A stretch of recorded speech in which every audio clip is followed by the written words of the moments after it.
In this video, we are going to be covering some additional tips on user administration.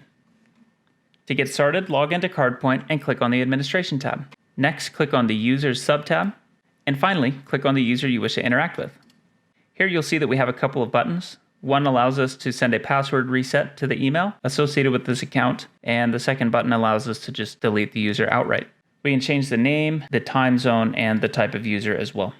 The dashboard notification section will dictate what sort of notifications show up in your dashboard right here, and any notifications you get will show up in this right-hand column. You'll notice that we have a drop-down here, and pay attention to this list. If I choose our ACH mid, this is going to change the amount of permissions that we have because our ACH mid, we're not processing cards in, it's only ACH payments. So there's less to mess around with. When it comes to a card processing mid, however, we do have a lot more notifications that we have the ability to take advantage of if we want to, such as forced credits, when your batch closes, if you get a reject. And these are important to keep on because if you know that there is something happening, you can stay on top of it. So I really recommend you keep some of these. Next, we'll go over to the email notification tab. And this is the same concept. Instead of showing up in the dashboard, they will show up in your emails.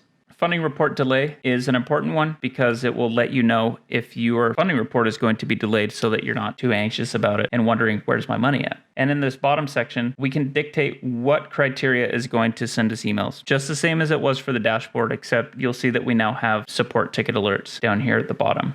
In the transaction section, this part's really cool. We can select the merchant and we can see all of the transactions that were processed in the virtual terminal by this specific user. And this is available to anybody who has the ability to process a transaction in the virtual terminal. You'll be able to keep track of exactly what and when was processed. And just like we covered in the transaction reporting video, if we click on one of these transactions, we will be taken to the transaction detail page where it will let us see everything about that transaction.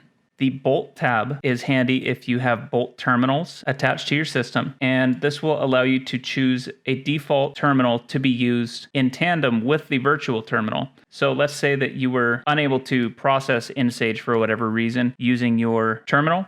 You can come in here, click on the virtual terminal, and whatever you have set here is going to be the default physical terminal that you can use to capture within the virtual terminal.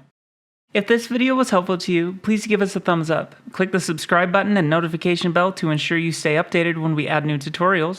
And for more tutorials, to schedule a custom demo, or to reach out to us, please use the links on screen or in the description below. I'm Mark with VelocIT. Thanks for watching.